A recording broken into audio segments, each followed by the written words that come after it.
Намайг хавдар судлалын үндэсний төвд одоо яг төрөлсөн нарийн мэргэжил олох курс хийх 1 жилийн хугацаанд бол 2 тохиолдол уншлагдчихсан. Эрэгтэй үнд хөхний хортой хавдар. Тэгээ хортой хавдар. Тэгээ бас хагалгаанд нь бас орж ирсэн. Тэгэхээр бас мэдээж хэрэг 99 болоод түүнээс илүү хувьд нэмэгтэйчүүд тохиолдох нь байна. Гэхдээ маш цөөнч гэсэн эрэгтэй хүнд бас тохиолдож болох нэ гэсэн үг. Тохиолдож болно гэсэн.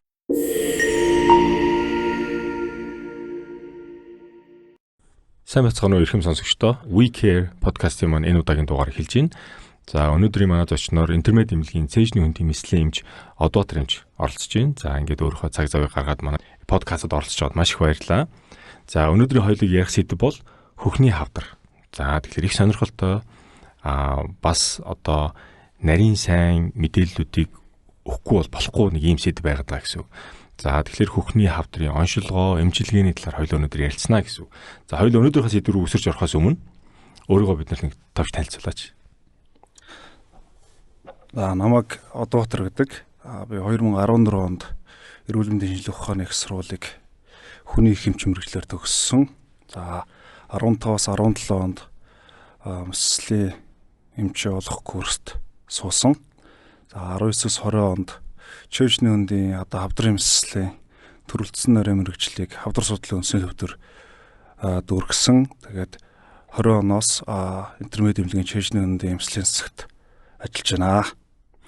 За тэгэхээр одоо анх төгснөөсөө хойшоо мэслийн чиглэлээр 10 гаруй жил ажилласан байна шүү дээ. Одоо резидентээ оруулаад одоо яг өөрөө бие даагаад мэслийн эмчээр ажилласнаас оруулах юм бүгдээр ингэ оруулах юм бол гэсэн. Тэгэхээр энэ хугацаанд одоо хөхний хавдрын тохиолдол буюу хөхний хавдартай Монгол эмэгтэйчүүд хэр их тохиолдож байна. Нэгсэндээ манай улсад эмэгтэйчүүдийн дунд хөхний хавдрын тохиолдол хэдэн хувьтай байдгийг бусад хавдруудтайгаа харьцуулахад энэ талаар мэдээлэл өгч. За ерөнхийдөө одоо хөхний хавдрын одоо тохиолдол болохоор өмнө нь болохоор 250-аас 170 орчим онцлогддог байсан. Одоо бол 320 орчим дээр байна. Эмэгтэйчүүдэд тохиолдож байгаа хавдрын бол 2 дугаар байранд явж байна. Нийт одоо Монгол улсад нийт 6000 орчим хавдрын шинэ тохиолдол бүртгэгдэж байгаа.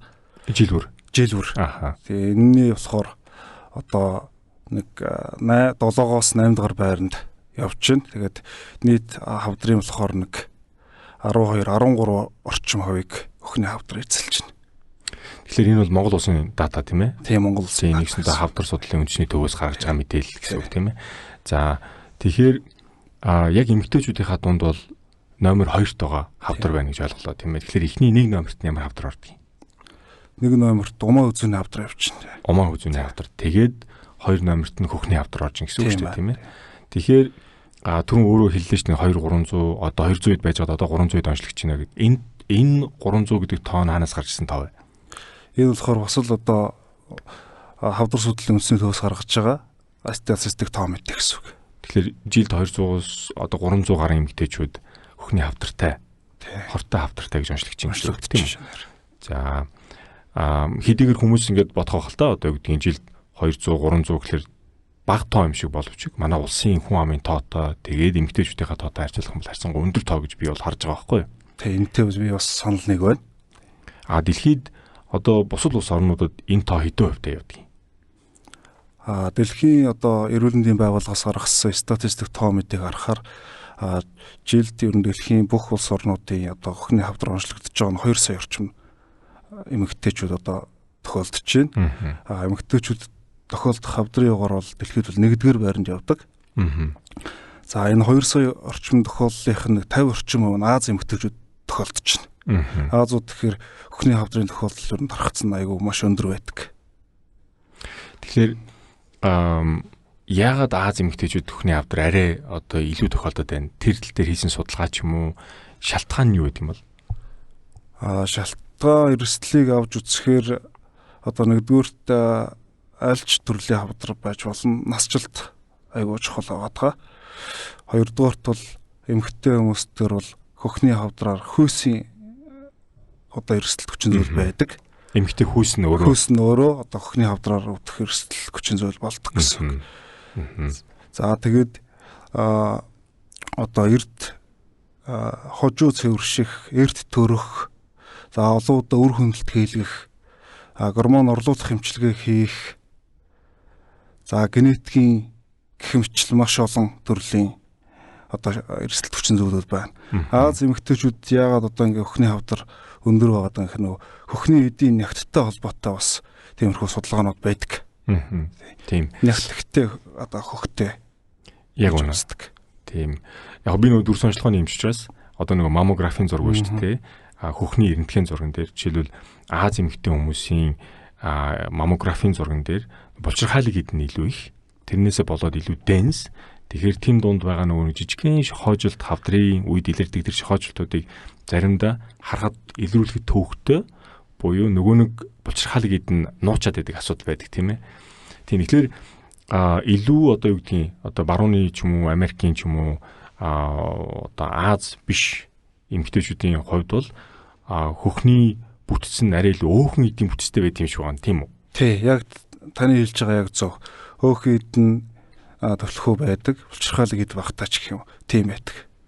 Тэгэхээр нэгэнт булчирхаалыг ид нь илүү байгаа учраас хавдрын эрсдэл нь тэрийг дагаад арай илүү бас илүү байна гэсэн үг тийм ээ? Тий. Окей. Тэгэхээр хүмүүс ялангуяа эмэгтэй хүмүүсийн дунд одоо хэрвээ эмэгтэй хүн хэмжээ санаа зовж байгаа шүү дээ мэдээж хэрэг тийм одоо миний эрүүл мэндэд янз бүрийн асуудал гарах үе ялангуяа одоо эмэгтэй хүйс маань өөрөө эргээд хавдрын эрсдэл хүчин зүйл болж байгаа учраас тэгэхээр хідэн наснаас эхлээд эмэгтэй хүн өөрт нь хөхний хавдар одоо байх үе ч гэдэг юм уу хідэн наснаас эхлээд энэ шинжилгээ онцлогоо урьдчилан сэргийлэгч байдаг юм уу ийм одоо үсэгт хамрагдах хэрэгтэй байдаг бай.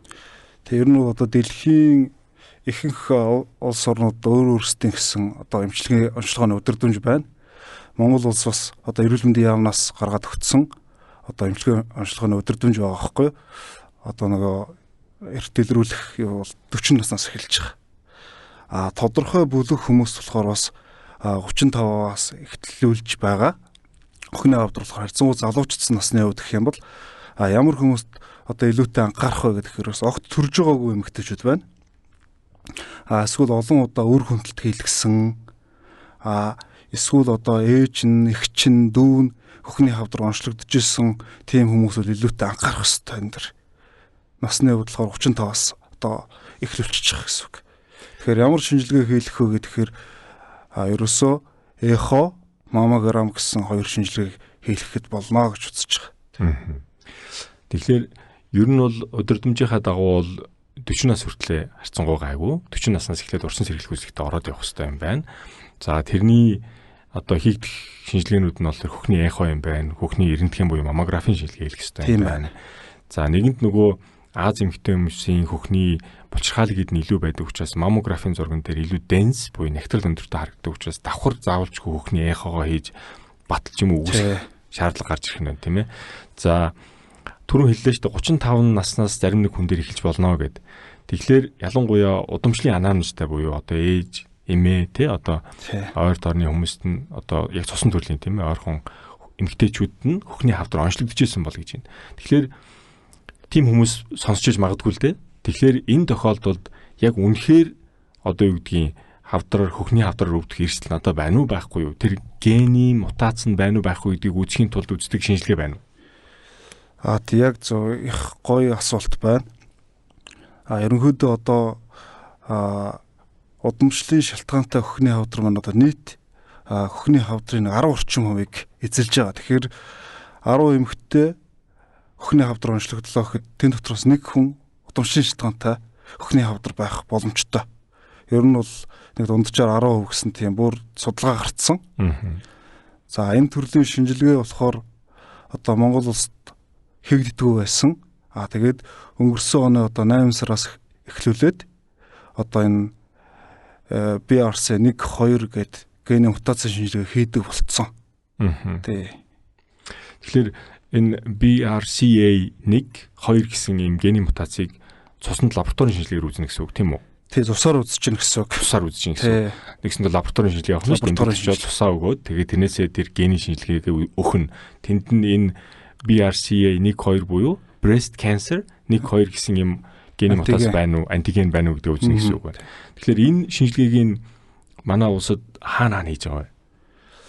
Энэ шинжилгээ бол одоо үндсэн төв нь болохоор одоо NGS лаборатори дээр хийгдэж байна. Мөн одоо интермед эмнэлэг дээр хийгдэж байна. За тэгээд цөөн хэдэн одоо NGS лабораторитой гэрээтэй цөөн хэдэн хувийн эмнэлгүүд бас хийгдэж байна.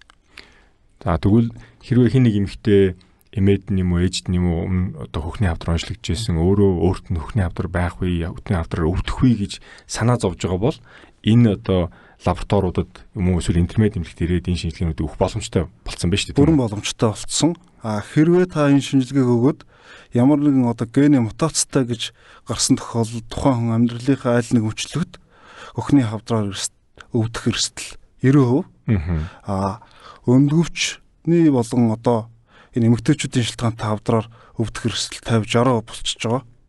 Тэгээ бүр одоо ингээ олон улсад батлагдсан юм судалгаа нотлогоо байх. Тэгэхээр энэ BRCA 1 2 гэдэг гений мутацийг антигеныг үзснээрээ тусанд үзснээрээ ганцхан хөхний хавдар байна байх мэдхээс гадна өвдөх эрсдэл байгаагаа мэдхээс гадна бас бусад эмэгтэйчүүдийн төлөв асуудал буюу өндөвчний асуудал байна уу? Өндөвчний хавдар бусад өвчнөр өвдөх эрсдэл байна уу байхгүй гэдгийг бас давхар мэдчих юм байна шүү дээ. Давхар мэднэ. За тэгвэл энэ одоо шинжилгээнүүдээс гадна лабораторийн болоод дүр сонжлохооны буюу зургийн шинжилгээнээс гадна хов хүн, эмэгтэй хүн өөрөө гэртээ ч юм уу одоо нөгөө бид нарт нэг анаах тогт заадаг байсан шүү дээ. Эмэгтэй хүн ингээд талент харж агаад ингээ өөрөө хөхөө тэмтрээд сугаа тэмтрээд ингээ шалах хэрэгтэй гэд. Тэгэхээр тэр одоо бодит үзлэгийн хүн өөрөө өөртөө хийж байгаа тэр үзлэгийн мэдрэг чанар нь хэр байдгийг, тэрүүгээрээ илрүүлэх боломж нь хэр байдгийг. Ер нь бол одоо тэр нөгөө self examination гэж байгаа байхгүй. Өөрөө хөхөө шалгах арга гэдэг. Тэр болохоор одоо мэдээж одоо энэ багжийн шинжилгээ эднэрийг бол мэдрэг чанарын хувьд бол тэрнээс бага байна. Гэхдээ л одоо энэ хөхөнд байгаа одоо берсүү гэж хэлэх юм да монголоор. Тэгээ берсүүг бол бүрэн илрүүлэх боломжтой. Та ялангуяа одоо ингээд усанд орсны дараа би ингээд норцсон байгаа үед хөхөө тэмтрээд үзэх юм бол энэ берсүүг илрүүлэх боломжтой гэж байна. Тэгэх юм бол таны хөхөнд ямар нэгэн байдлаар берсүү мэдэгдэх юм бол эмнэлгийн байгууллагт очиж үзүүлэх нь л хамгийн зөв. Тэгэхээр окей, за ингээд усанд орсныхаа дараа хөхөө тэмтрээ шалгаад үзсэн чинь ингээд нэг гартанд зүйл тэмдэрлээ гэж бодъё л да. Одоо хэвийн биш.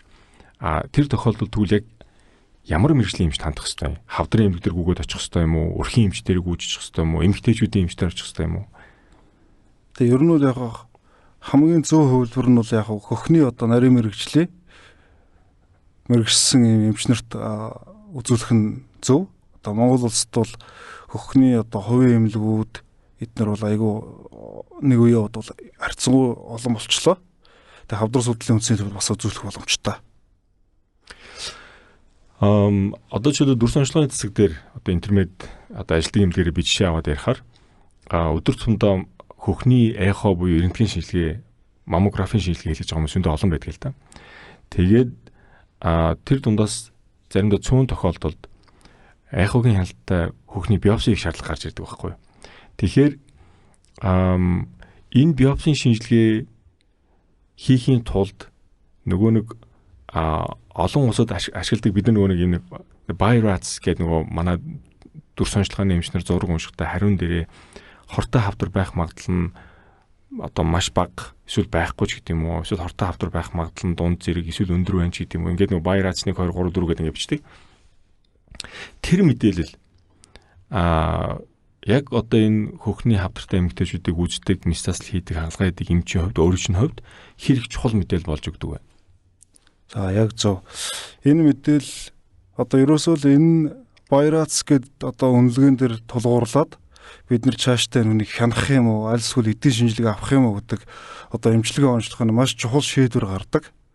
За ерөнхийдөө ингээд нэг 0-6 хүртэл ингээд үнэлгээ өглөө гэж тоход таны хөхөнд байгаа өсгөр 4 оноотой байна гэж үзэх юм бол ерөнхийдөө 4 дотор A, B, C гэдээ байгаа. A байх юм бол богино хугацааны хяналт хийн. Ер нь бол 4-ийн B-гээс ахуулаад одоо таны түрүүний хэлдэг corneal biopsy гэдэг тухайн үс хөрөөс нь жижиг тасалж одоо авч эдийн шинжилгээнд явуул заавал оншиг тодруулах шаардлага гардаг. Тэгэхээр одоо миний өнөөдрийг хүртэл сонсч байснаар юм уу одоо тохиолдож таарж байсан миний туршлагаас ингээ харахаар маш олон эмэгтэйчүүд өөрийнхөө хүнд санаа зовж янз бүрийн тэмдэгдэхээр нэр шинжилгээнүүд хийгддэг тийм ээ. Маммографийн шинжилгээ ч юм уу эсвэл хитэмэн шинжилгээ ч юм уу. Тэгээд тэнд байгаа өөрчлөлт нь ихэнх тохиолдолд хоргүй байдаг. Тэгээд тэрэн дундаа fibroadenoma гэдэг өөрчлөлт авих гарч ирдэг шүү дээ. Тэгэхээр энийг одоо нөгөө жишээлбэл мэрэгжлийн бус хүмүүс маань яг юу гэж ойлгох хэвтэй. Fibroadenoma гэдэг ингээд артериологийн эмч ч юм уу, эсвэл мэслийн эмч ч юм уу, хавдрын эмч ч юм уу үзээд ингээд онш тавьчлаа гэд мэрэгжлийн бус, эмнэлгийн бус одоо эмэгтэй хүн тэрийг юу гэж ойлгох хэвтэй. Тэр нь яг юу гэсэн үг юм? Яг хүнд бэрсүү байна гэж одоо ойлгож байгаа юм л да. Эмэгтэйчүүд. Тэгэхээр одоо ер нь бол ямар стандарт барьж байгаа гэдэг манай эмнэлгийн хувьд гэх юм бол тухайн одоо өхний үс хөрөөс эдийн шинжилгээ аваад за яг таны өхөнд байгаа юм 100% юм хургуу хавдар байна. Богинохон хяналт хийж болох юм байна. Гэт одоо сонголтын өөрт нь өгдөг гэсэн. Таны хургуу байна.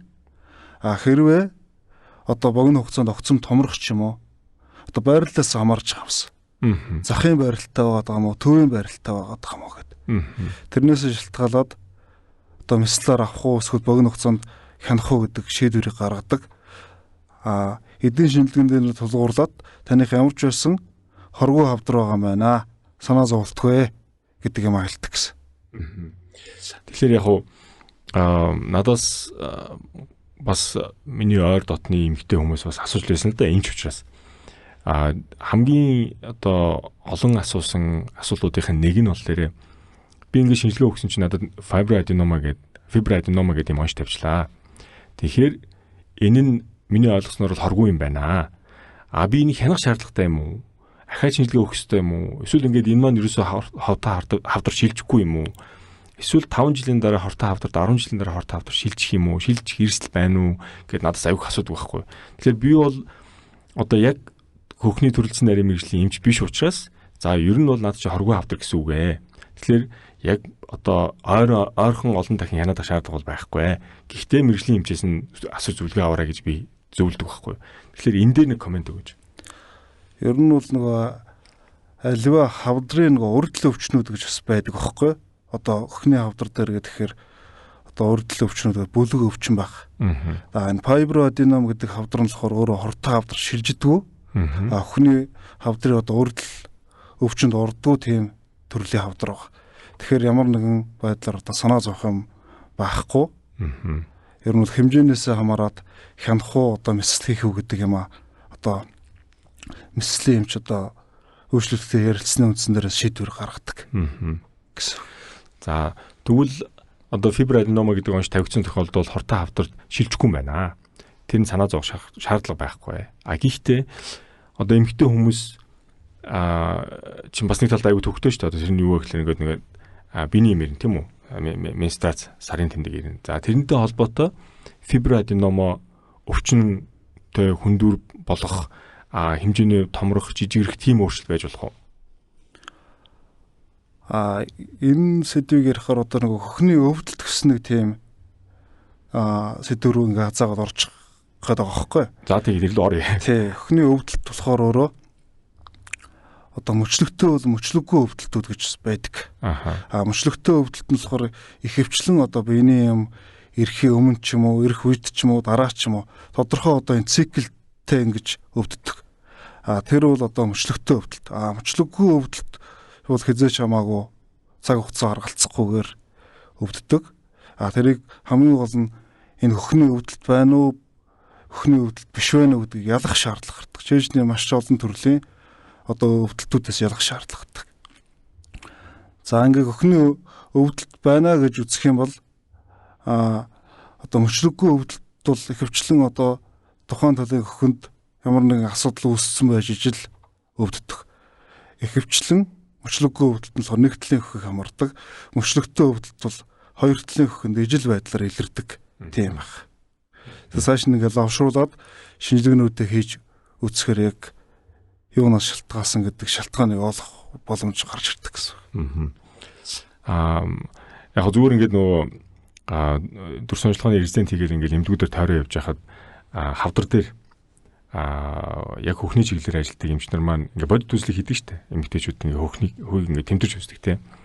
Тэгэхээр тэр тэмдэрч үздэг үзлэг ач холбогдолтой хэвээр байгаа юу? Тэгээ тэн дээрээс яг юуг нь одоо ямар өөрчлөлт юу тэмдрэгдэхээр одоо нэг red flag гэж хэлдэг штэ. Одоо аюултай тийм одоо заавалжгүй одоо өөрчлөлтийг энэ тэмдэрч байгаа өөрчлөлтийг дараагийн шинжилгээ хийх бол болохгүй байна гэдэг мэдрэмжийг та нарт өгдөг вэ? Тэр бол яг бодит үзлэг гэдэг чинь одоо хөх тэмдэрх юу болохоор тэр болохоор юу илрүүлэх зорилготой байгаа гэх нэгдүгээр өхөн дотор байгаа аливаа нэгэн персо, хоёрдугаарт энэ арьс марсан зузаарсан байна уу, мөнгө нь өөрчлөгдсөн байна уу, тэр юмыг хардаг. Гуравдугаар гэх юм бол хөхний толгойд ямар нэг өөрчлөлт орсон байна уу, дутагдсан байна уу, хонхоосон байна уу, тэр юмнуудыг илрүүлдэг гэсэн үг. Одоо ингээ багжийн шинжилгээ сайжирцсантай холбоотой одоо энэ бодит үзлэг бол ерөнхийдөө жоох мэдрэг чанар нь буурсан. 50% баг гэж үздэг байхгүй одоо. Тийм байгаа. Окей. За тэгвэл яг одоо юу гэдгийг хөдөө орон нутгад ч юм уу те одоо энэ хөхний эхо, рентген, эсвэл яг энэ эдисийн биопсын шинжилгээ хийх боломжгүй ч юм уу те ийм тохиолдолд хийгдээс аргагүй байх нь шүү дээ. Тийм энэ тохиолдол хийгдэнэ. За одоо ямар нэгэн байдлаар одоо хөхөнд нь бэрсүү буюу одоо тэмдрэгдээд өөрчлөлт тэмдрэгдээд мэдрэгдээд тэгээд эмчид хандаад шинжилгээнүүд өгөөд одоо мамо ч юм уу одоо хөхний эхо шинжилгээ хийгээд шаардлагатай бол биопсын шинжилгээ өгөөд тэгээд хөхний хавдрыг онцлогчлоо гэж бодъё л доо. Тэгвэл дараагийн алхам яах ёстой вэ? Энэ тохиолдолд болохоор хөхний хавдар онцлогдож байна. Тэр дараагийн шатны шинжилгээнүүдийг хийж үздэг. Тэрэн дээр болохоор одоо чэйжний тоцгочтой томограф. Энэ шинжилгээнүүд ямар ач холбогдолтой вэ гэхээр ерөнхийдөө тухайн хавдрын одоо эмнэлзийн үүшигтийг эхэлж одоо гаргах зорилготой. Тэгснээрээ тухайн хавдарт одоо хийх эмчилгээний төлөвлөгөөг одоо гаргадаг гэсэн үг. Тэгэхээр нэгсэндээ хавдар зөвхөн тухайн хөхөндөө хязгаарлагдсан байна уу? Бусад эд эрхтнэл өсөрхийлсэн байна уу? Нэвчсэн байна уу? Одоо тархсан байна уу гэдгийг шалгаж ээж тэгээд тэн дээр үнэлээд эмчилгээний төлөвлөгөө гаргана гэсэн санаа тийм ээ? Тийм. Яг хөхний хавдар дээр миний мэдж байгаагаар бол хөхний хавдар маш хүсэрхийл өгдөг. Тийм. Тархи руу үсэрхийл өгнө, уушг руу үсэрхийл өгнө, яс руу үсэрхийл өгнө гэд. Тэгэхээр тусд нь толгойн компьютер ямраа ч юм уу, уушгины компьютер ч юм уу, эсвэл одоо нурууны ясны янз бүрийн одоо компьютерийн шинжилгээ хийгээд байх ёстой юу? Эсвэл нөгөө PET CT вэ шүү дээ. Одоо яг ингээд алсын үсэрхийл байна уу, байхгүй гэдгийг бүтнээр нь үзэх үүднээс тэрийг хийх ёстой юу? Энэ сонголтын дээр нь ямар үед алиг нь хийдэг юм? Ер нь бол хавдрын өөрчлөлтийг яахад болох нэгдүгээр хавдрын хэмжээ, хоёрдугаар тунгалгын булчирхай, гуравдугаар алсын үсэрхийл гэдэг юм гурван юм шалгадаг. Тэгэхээр ерөнхийдөө одоо компьютер томограф тэгээ эхоогоор ерөнхийдөө одоо сугны булчирхай болон тухайн хөхний хавдартаа эхлээд үнэлгээ өгчдөг гэсэн. Алсын үсэрхийл шижиглэж байгаа тохиолдолд тэр шинжилгээнүүдийг хийнэ гэсэн үг. Тэгэхээр бол шууд одоо хөхний хавдар онцлогдонгууд нь PET CT гээл хийгээ явчихгүй байх нь шүү дээ. Тэгэхээр ер нь бол хамгийн түрүүнд одоо хийгдэх ёстой шинжилгээнүүдийг хийгээд шаардлагатай үйл нэмэлтээр хийнэ л гэсэн санаа.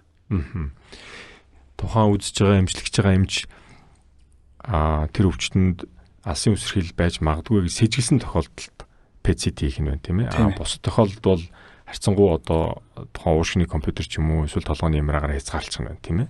Тийм ээ. За нэгэнт онцлогдчихлоо. За алсын үсэрхийл байхгүй юм байна. Яг одоо тухайн хөхөндөө хавдар нь хязгаарлагдж байгаа юм байна гэсэн тохиолдолд эмчилгээний сонголт юу вэ? Мисцаслын болоод мислын бус ямар эмчилгээний сонголт байх вэ? Тэгээ одоо ингээд альва хавдрын одоо эмчилгээ ярихаар ер нь бол хавдрын эмчилгээ маань өөрөө их цогц байдаг.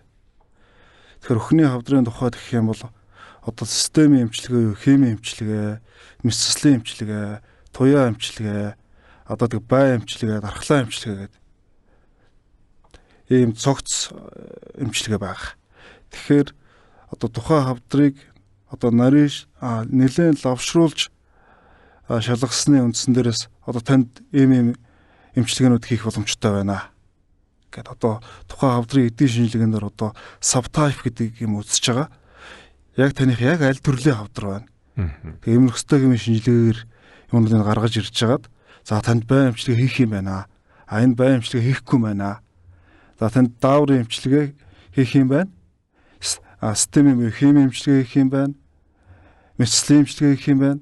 Мэсцлийн эмчилгээний дараа туяа эмчилгээ хийх юм байна гэдэг юмнуудыг бас л тухайн хавдрын нөгөө одоо яг уг гарвал тэр юмнуудтай холбоотой одоо эмчилгээний төлөвлөгөө гаргадаг юм байна. Тэгвэл хүн болгонд өөр өөр гэсэн үг шүү дээ, тийм ээ? Харилцаа адилгүй байдаг гэсэн. Хавдрынхаа аль үе шатанд онцлогдсон үсэрхийл байна байхгүй. Тэгээд ялангуяа нэмж хийсэн нарийн иммуногенит химийн шинжилгээгээр ямар төрлийн эстэй, ямар одоо subtype байна гэдгийг шалтгаалаад эмчилгээний менежмент нь бол өөр байх юм байна. Тэр болгон барьж аваад толгой дараалал хүн болгоны мэслийг авахгүй юм байна гэж ойлголоо зү. Тэгээ ер нь бол яг мэсцлийн эмчилгээний заалт одоо өхний хавдар дээр бол харьцангуй одоо 1-3 дугаар үе шатанд бол мэсцлийн эмчилгээ хийнэ. 1-2 дугаар шатанд бол одоо шууд мэсцлийн эмчилгээ хийнэ. Тэгээд дараад нь системийн эмчилгээ, химийн эмчилгээ орж ирнэ. Тэгээд саяны таны хэлдэг тэр иммуногенит химийн шинжилгээнээс хамаарат энэ хүнд бай эмчилгээ хийх үү, дархлаа эмчилгээ хийх үү гэдэг сонголтууд нь гарч ирдэг гэсэн. Туяа эмчилгээ бол хэдгээр үе шатанд онцлогдож байгаас үл хамаарч өхний хавдар дээр ер нь туяа эмчилгээ бол байнга явж идэг. Мэсцлийн эмчилгээ хийхгүй тохиолдол бол одоо алсын эргэтэн тусэрхэлтэй нэгэнт одоо үндсэн хавдар эмчлээд үр дүн гарахгүй болцсон тодорхой болсон алсын өсрөхөлтэй тохиолдол ер нь мэсцлийн эмчилгээ хийхгүйгээр одоо хөнгөвчлөх байдлаар бус эмчилгээнүүд хийгээ явдаг гэсэн санаа. Тэгвэл мэсцлийн эмчилгээ бол стил одоо үндсэн эмчилгээ те үндсэн эмчилгээ хэвээр байх нь шүү дээ. Гол эмчилгээ байх нь шүү дээ. Гол эмчилгээ байх нь байна. За тэгээд тэрний дараа мэсцлийн эмчилгээний дараа нэмэлт ямар төрлийн эмчилгээ аль нэг нь хийх үү, нэг хийх үү, 2-3 хийх үү гэдг нь тэр иммуногенит химийн нарийн шинжилгээний дараа тодорхой болох нь байна, тийм үү? Тий. За тэгэхээр одоо яг энэ хөхний хортой хавдартай өвчтөнд хөхний яг энэ хавдрын мэслийг хаана хийж ийн энэ хагалгаа ер нь хэр их хүндрэлтэй ямар асуудлуудтай одоо ингээд хагалгаа хийгээд хавдрыг тариад авах нэг асуудал тийм ээ. Тэрний дараа бас нөхөн сэргийх асуудлууд баригдана тий. Тэгэхээр хаана энэ хагалгаануудыг хийгдэж ийн энэ хөхний хагалгаатай холбоотой өөр давхар бас бодох юмнууд юу байдаг вэ? За хөхний хагалгааг бол одоо хавдар судлалын үндсийн төв дээр за тэгээд хувийн хвшлийн эмнэлгүүдээс их юм бол интермед эмнэлэгт хийгдэж байна. Ер нь бол одоо үндсэн яг 2 эмнэлэг дээр ерөнхийдөө одоо Монгол улсын хэмжээнд төвлөрсөн байгаа. Тэгээ одоо ер нь хөхний ийм үүдэн яг амбулаторийн тусламж үйлчилгээ үзүүлдэг эмнэлгүүд олширч байна. Тэгээ ер нь цаашдаа бас хувийн эмнэлгүүдээр дэлгэрээд одоо мэсцлийн эмчилгээ хийх байх гэж бодож байна. Эмэгтэй хүн гэдэг утгаар одоо чинь гоо сайхны асуудал бас яригдж байна. Ер нь бол дэлхийн нийтийн чиг хандлага нь болохоор ямархуу чиг хандлагатай байгаа вэ гэхээр ер нь бол эргэтэн хадгалах тухайн одоо хавдартай хэсгийг аваад эргэтэн хадгалах чиг рүүгээ явцсан. Тэгэхээр яг эмч хүний хувьд л ойлгож байна л да эргэтэн хадгална гэхээр тэгэхээр нэгсэндээ аль болох бүтнээр нь тайрж авахгүй зөвхөн хавдартай хэсгийг аваад бусад үлдэж байгаа хөхний хэсгийг аль болох гоо сайхан энэ хадгалах үүднээсээ үлдээхийг зорж байгаа хагалгаа гэсэн үг шүү дээ тийм үү? Тий. Тэгэхээр нэгэнт л тодорхой хэмжээний эдийг хөхнөөс тэр хавдартай хэсгийг ингээ авчиж байгаа учраас хэмжээний хувьд хоёр өөр болно гэсэн үг тийм үү? Том жижиг болно гэсэн үг. Тэгэхээр энэ тохиолдолд тэр ялгаа зүрийг арилгах үүднээс ч юм уу эсвэл зарим нэг тохиолдолд хадгалах боломжгүй бас байж болно шүү дээ тийм ээ? Эргэтэн хадгалах боломжгүй. Энэ тохиолдолд нөгөө нөхөн сэргээх юм уу эсвэл гоо сайхны хагалгаанууд нь бас хийгдэж байгаа юм манад. Ер нь бол хөхний одоо мэдсэл эмчилгээтэй холбоотой одоо бүх төрлийн мэдслийг бол одоо интернет эмнэлэг дээр хийгдэж байна. За тэгээд одоо волюм буюу одоо хөхний ижилхэн гэдэг юм яригдана. Тэгэхээр одоо хэдэн хувийг нь тайрж авснаас шалтгаалаад нөхөн сэргийх аргууд нь өөр байна. Хөхний өөрийн эдээр сэргийх юм уу? Эсвэл биеийн аль нэг хэсгээс одоо булчин арьс өөх хөвчөж тавих юм уу? Эсвэл одоо имплантаар орлуулж нөхөн сэргийх юм уу гэдгийг шалтгаалдаг гэсэн үг. Тэгэхээр аль мэдслээ нь бол хийж байгаа юм байна, тийм ээ? Хийгдэж байгаа. Хийгдэж байгаа. Тэгэхээр энэ дотроос аль нь арай илүү хийгддэг юм? Яг хөхнийх нь өөрийн эдээр нөхөн сэргээх нь илүү хийгддэг юм уу? Эсвэл биеийн хааны газараас булчин авчаад залгаж явах нь илүү юм уу? Эсвэл бүр одоо ямар нэгэн үйлдвэр компанид хийгдсэн тэр имплант биш үү? Суулгацыг суулгах нь аль хэлбэрийн хагалгаа нь илүү хийгддэг вэ? Нөхөн сэргээлт нь. Нөхөн сэргээлттэй үед гэх юм бол бас л нөгөө хавдрынхаа үе шаттай шууд холбоотой болчиход байгаа байхгүй юу? Мэдээч 1-2 дугаар шатны хавдар бол хэмжээ нь жижиг байх нь тодорхой. Тэр тохиолдолд өхний өөрийнх нь эдээр нөхөн сэргээлч бүрэн боломжтой. За тэгээ 2 дугаар үе шатны төгсгөл 3 дугаар шатлоо тэр хавдрын хэмжээ том болно. Тэгэхээр тайралтын одоо маржин гэж ярьдаг тэр нэмэгдэнэ. Тэгэхээр заавалчгүй одоо нөгөө тэгшимтэй байдал алдагддаг учраас бие аль нэг хэсгээс одоо арьс өөх булчинтай цусан хангамжтай авчирч тавих юм уу? Эсвэл имплантаа бас хослуулж хийх юм уу гэдэг юм болохоор тайралтын цар хүрээнээс шууд хамааралтай болчихдог. Ер нь бол манай эмнэлэг дээр болохоор өхний нөхөн сэргээлтийн бол бүх төрлийн хагалгаанууд ер нь хийгдэж явчих. Яг аль нь илүү гэхэд бас жоохон төвхтэй. Зүгээр сонирхож сууж байгаа шүү. Тэр нь юу вэ гэхээр одоо ингээ хос эрэхтэн биш үү? Баруун зүүн хөх байна тийм үү? Тэгвэл хоёуланд нь зэрэг хөхний хавдар тохиолдох тийм тохиолдол байж болох уу? Байна. Бас тохиолдож байна. Цөөн ч гэсэн бас тохиолдож болох юм байна тийм ээ. За тэгвэл одоо нөгөө Холливуудын нөгөө мундаг алдартай эмэгтэй жүжигчин генийнхаа шинжилгээг өгөөд тэнд нь одоо эрэг гарсан учраас хөхөд хариулаад имплант суулгуулсан шүү дээ. Тий. Тэгэхээр тийм төрлийн хагалгаа манад хийгдвүү. Тийм болохоор нөгөө гений мутацтай холбоотой одоо Анжелина Жоли гэдэг Америкийн одоо алдартай кино жүжигчин тэр хүн болохоор гений мутацаа үзүүлээд мутацтай гарсан учраас одоо амьдралынхаа аль нэг циклд өхний хавдраар өвдөх юм байна. Тэр өвдөх эрсдэл нь 90% юм байна. Тэр эрсдлээ ойлгосны үндсэн дээрээс одоо урьдчилан сэргийлэх байдлаар өхний хавдраас урьдчилан сэргийлэх байдлаар хагалгаанд орё гэдэг шийдвэрийг гаргасан байдаг. За энэ төрлийн одоо оншилгоо шинжилгээтэй Монгол улсад орж ирсэнтэй холбоотой интернет эмнэлэг 2023 оноос хойш энэ төрлийн одоо энэ урьдчилан сэргийлэх хагалгаануудыг одоо хийгээд эхэлсэн. Ерөнхийдөө нэг 10-аад кейс бид нар одоо мэслийн эмчилгээ хийсэн байна. За тэгэхээр яг уу мэдээж нөгөө одоо өнөөдрийн хоёлын ярианы ихэнд гарсан эмэгтэй хүүс нь өөрөө энэ хавдраар өвдөх нэг том эрсдэл болж байгаа шүү дээ. Тэгвэл энэ хөхний хортой хавдар нь эрэгтэй хүүсэнд тохиолдож болох уу? Эрэгтэй хүмүүст бас тохиолдно. Эрэгтэй хүнд бас хөхний булчирхай байдгүй байдаг. За нийт хөхний хавдрын нэг орчим хувь нь. Нэгээс бага хувьд эрэгтэй хүнд тохиолдно гэж. Намайг хавдар судлалын үндэсний төвд одоо яг төрөлсөн нэрээр мэргэжил болох курс их 1 жилийн хугацаанд бол 2 тохиолдол онцлогдож ирсэн. Эрэгтэй хүнд хөхний хортой хавдар. Тий, хортой хавдар. Тэгээ бас хагалгаанд нь бас орж ирсэн. Тэгэхээр бас мэдээж хэрэг 99 болоод түүнээс илүү хувьд нэмэгтэйчүүд тохиолдох нь байна. Гэхдээ маш цөөн ч гэсэн эрэгтэй хүнд бас тохиолдож болох нэ гэсэн үг. Тохиолдож болно гэсэн. Тэгвэл ирчүүд бас яахын санамсаргүй одоо ингээд цээжинд нэм тэмтрэгдэх, гарт нэм баригдах, одоо томрох, өвдөх тийм тохиолдол бас үзүүлэх шаардлага байна. Үзүүлэх шаардлагатай гэсэн үг. Яг ихэнхдээ эрэгтэй хүмүүс нөгөө хөхний булчирхай эмгээр томрох асуудлууд байдаг. Gynecomastia гэж ярьдаг. Ихэнхдээ тийм байдаг.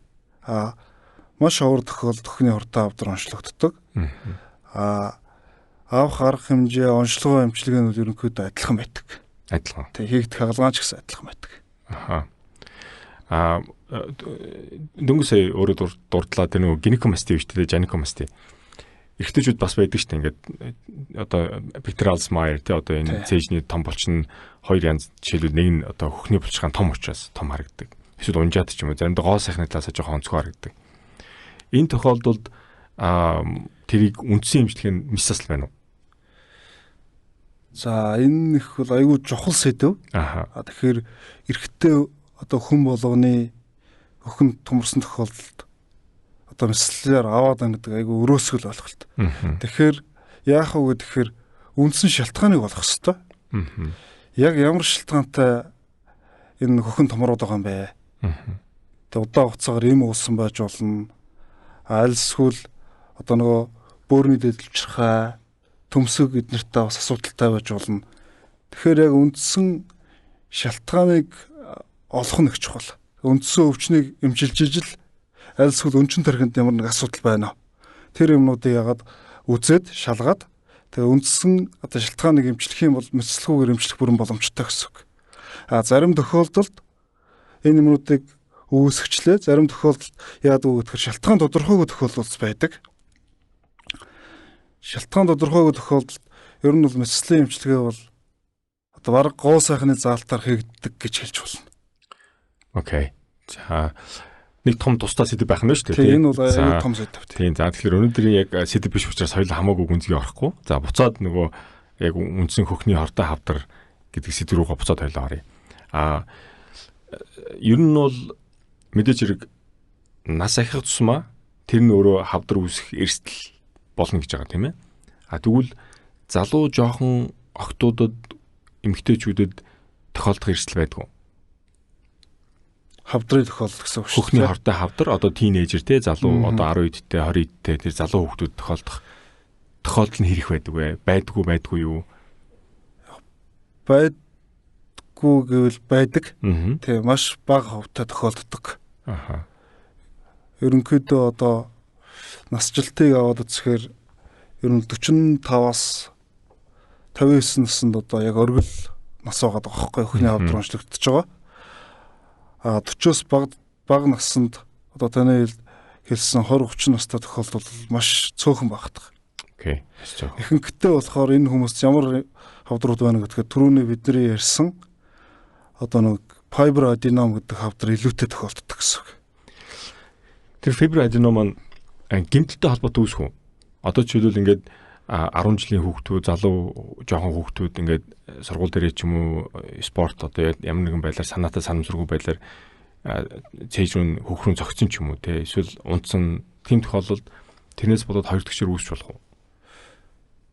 Яг одоо гэмтэлтэй холбоотой үүсдэг гэсэн юм бол багхгүй. Хөх мөхрүүгээ ингээд санамсаргүй байдлаар цохиуллаа гэдэг таагч штэ. Тэгэхээр энэ тохиолдолд яг хөхний гэмтэл үүснэ. Тэгснээр яг хөхөр цусурчдаг. Тэгээ бас шимэгдэхгүй тохиолдолд бас нэг хөхөнд нь бэрсэн байгаа юм шиг бас үзэж ялгаан онцлог хийх шаардлага гардаг гэсэн. За яг хөхний хортой хавдартай холбоотой биш. Гэхдээ хүмүүсийн дунд байдаг бас мэдхийг хүсдэг нэг юм сэдв байгаа. Яриа тэр нь нэг гордох шүү дээ эмэгтэйчүүд. Ялангуяа төрсэн эмэгтэй одоо ингээд одоо уулзахтаа юм уу гэр оронд нь орохдоо янз бүрийн билег энэ төр өгөхгүй бол одоо горт чинь ч гэдэг юм уу. Тэрийг одоо яг мисэслийн эмчийн хувьд юу гэж тайлбарлах вэ? Яг зөндөө бодож л байсан. Яг одоо хангаах ухаанд яг гордсноос болоод одоо хөхөн хөвддөг гэсэн тийм нотлогоотой баталгаатай тийм бол алга байна. Эртээ ерөөсөө нэг ам дамжаад ирцэн гордох гэж ярьдаг. Тэгээд янз бүрийн нөгөө дом тиймэрхүү юм хэрэгэлдэг. Энэ бол яг шинжлэх ухааны талаас нь тайлбарлах юм бол ийм асуудал байхгүй. Тэг гордох гэдэг нэр томьёо сэтгэл санааны нэг тийм жоохон тайлбарлах төвхтэй юм тийм. Төвхтэй, айгуу төвхтэй. Окей. За тэгэнгүүт бас нэг элбэг хортой одоо өнөөдрийн сэдв хөхний хортой авдарч гэсэн бас яг уу далиндуулаад ганц нэг мэдээлэл өгөхөд мастит болдог штэ. Одоо хөхний өрөвсөл. Тий. Тэр бол маш элбэг элбэг байдаг. Тэгэхээр эмэгтэйчүүд яг юунд анхаарах хэрэгтэй мастит болохгүй тулд эсвэл мастит яг юунаас болоод үүсэж байгаа юм? Ер нь бол одоо энэ гордох гэж ярьж байгаа те. Энэ мастит өхний өрөвсөл гэж ярина. Ер нь бол үндсэн шалтгаан бол яг бактери халдвар байгаа. Тэрийг нөхцөлдүүлж байгаа юм болохоор одоо энэ өхний лимфи урсгал тэрнтэй холбоотой өхний тавгнах өрөвсөх. Тэгээ үндсэн шалтгаан болохоор одоо хөгт сүү зогсогчтой холбоотой энэ өрөвсөл явагдаад байна гэж үзэж байгаа. Тэгэхээр одоо манай эмэгтэйчүүд нийтдээ тохиолддог ялангуяа одоо анхан төрж байгаа эмэгтэйчүүдэд нийтлэгд ажиглагдж байгаа юм юу байх вэ гэхээр хөх одоо нэг жоохоо хатуураал өвчин орчингууд өвдөлтөөс айгаад ч юм уу хүүхд мөхтө хүлэхгүй байх тиймэрхүү тохиолдол байдаг. Энэтэй холбоотой нэг сүү зогсогчл явагдаад одоо яг энэ өрөвсөх үндсэн шалтгааныг нөхцөлдүүлдэг гэсэн үг. За яг хойлоо буцаад нөгөө хөхний хортой хавдар сэдв рүүгээ буцаад оръё. Хойлоо онцлогоо, эрсдэл хүчин зүйл, эмчилгээ, багжийн болоод лабораторийн шинжилгээнүүд юунд анхаарах ёстой, яах ёстой гэдэг талаар нэлээд мэдээлэл өгчлөө гэж би одоо бодож байна л да сонсогчдоо. Тэгвэл одоо хин нэгэн хүн одоо хөхний хавдартай гэж онцлогдоод тэгээд хавдар гэдэг онцч нь өөрөө аимшигтай сонсогдсон шүү дээ мэдээж хэрэг. Тэгэхээр яг энэ хөхний хортой хавдар гэж онцлогдсон хүмүүсийн хувьд тавилан буюу тэр прогноз нь хэр байдгийг. Тийм тэгэхээр одоо аль ч төрлийн хавдар онцлогдсон одоо энэ прогноз одоо цаашдын тавилан болохоор бас л мөн ялгаагүй онцлогдож байгаа одоо үе шаттайгаа одоо шууд хамааралтай болчиход байт. Өхний хавдар бол яг бус хавдруудаа удах юм бол харьцангуй тавилан сайтай тийм хавдар байгаадах. Тэгэхээр энийг болохоор нэгдүгээр үе шатандаа онцлогдсон бол 5 жил амьдрах хугацаа гэдэг юмар одоо олон улс болон одоо Монгол улс тэгж тодорхойлж үзэж байна. Тэгэхээр нэгдүгээр үе шатандаа онцлогдсон бол 95 орчим хувь нь 5 жил амьдрах юм байна. Хоёрдугаар үе шатандаа онцлогдсон бол 80% ч гэдэг юм уу те. За мэдээж дөрөвдүгээр үе шат руу онцлогдохоор энэ тоо багасна. Тэгэхээр бусад хортой хавдруудтай харьцуулахад тавилан бол харьцангуй сайн өндөр байдаг тийм. Одоо 5 жилийн survival буюу тэр амьдрах хувь бол маш өндөр байна шүү дээ. Тийм. Тэгэхээр хэдийгээр хортой гэдэг үг аимшигтай сонсогч байгаа ч гэсэн бусад одоо төрлийн хортой хавдруудтай харьцуулахад бол тавилан сайн байна гэж ойлголоо тийм ээ. Тий. Окей. За өнөөдрийн одоо манай подкастын урилгыг хүлээж аваад яг одоо эмэгтэйчүүдийн дунд маш их санаа зовоодог. Тэгээ тэр үед нь заримдаа ялангуяа нөгөө эрүүл мэндийн мэдлэг боловсролынхаа түвшнээс шалтгаалаад хүмүүс ингээд юм уу эсвэл санаа зовоод асууж чадахгүй янз бүрийн юмуд байдаг шүү дээ тий. Тэгэхээр энэ сэдвээр маш дэлгэрэнгүй сайхан одоо мэдээлэл өгсөнд маш их баярлалаа.